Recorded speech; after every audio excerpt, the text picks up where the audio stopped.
Hey, okay, you're having a cleaning day, turn on the music, get the kids, Whatever it takes. Whatever it takes. The need to kill bacteria in our home, it causes many of us to reach for the strongest cleaner that we can find. But you may want to consider whether you need some of those heavy-duty chemicals. Allison Gormley gets out the test tubes. We all want clean homes, but with so many products available, it's hard to know what's effective and easier on your lungs. So we bought some commercial cleaners, then bleach, as well as ingredients to make our own more natural options.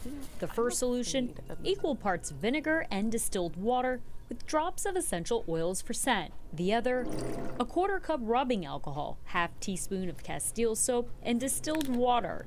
We took the homemade and commercial cleaners to a lab at Indiana University, Indianapolis, to test how well they kill bacteria similar to E. coli and Salmonella.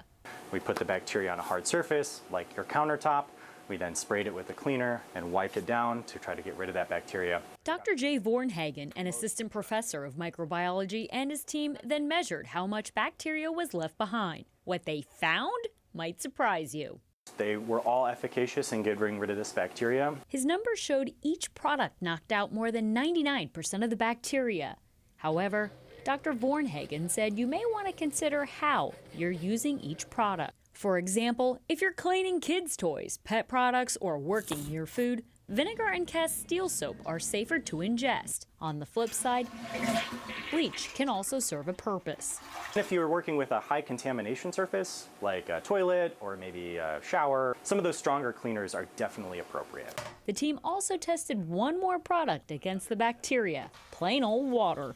The mechanical action of wetting a surface and wiping it down does a lot of the work to get rid of those bad bacteria. And over 99.99% of those bacteria were removed just by doing that. However, he added that this should not be considered an adequate cleaning method, as the bacteria is likely still alive, just moved around.